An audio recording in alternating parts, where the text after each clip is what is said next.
I think from the Palestinian perspective, they want to widen the team that's negotiating this. There's some advantage to Netanyahu having Hamas and Palestinian Islamic Jihad be the negotiators at the other end of the table. I've heard people mention, for instance, that Mustafa Barghouti, who is well known to Western audiences, a physician who speaks fluent English, goes on CNN, does not control an armed force, but has widespread recognition in Palestine and increasing popularity. He's never kicked the armed resistance under the bus from the moment October 7th started, but he also is someone that can deal with the European Union and other Western diplomats.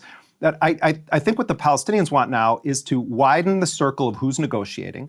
They also have to navigate the fact that Mahmoud Abbas, the extremely elderly, decrepit, and corrupt head of the Palestinian Authority, is not representative of the Palestinian people. Right. While he was blocked from coming into the U.S. to go to the United Nations General Assembly, he was allowed to be on the sidelines of the Sharm el-Sheikh, scam summit, but he wasn't a full participant. And I think that there's a way in which Israel, even though they say, oh, we don't want the Palestinian Authority, they would prefer it because they've always gotten what they've wanted there. So from the Palestinian perspective, I think they want as many different interests represented at the table because they feel like it is an existential question now for the future of Palestine.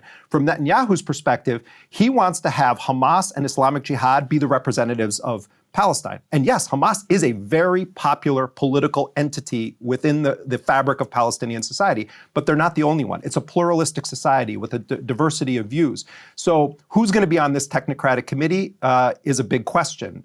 Is it going to just be a kind of discussion group that's overseen by the United States for all practical purposes? The Tony Blair thing, I don't know that that's actually going to happen, but it does seem Trump's intent on this.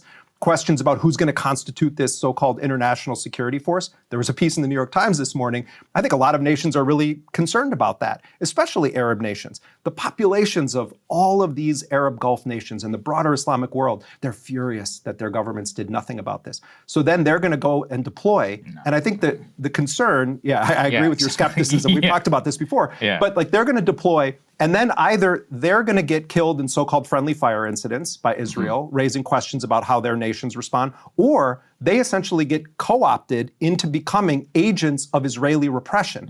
So the question of whether this is tenable is not just one for what are the Palestinians going to agree to. Trump is in bed with all of these Arab Gulf countries on multiple levels, personal and business of the government. And you have a very vicious, insidious Netanyahu and his team on the sidelines trying to poke at whatever Trump is doing. And then you have the Palestinians, who should be the most central voice, and yet they don't allow any Palestinians to participate in a so-called peace summit about Palestine.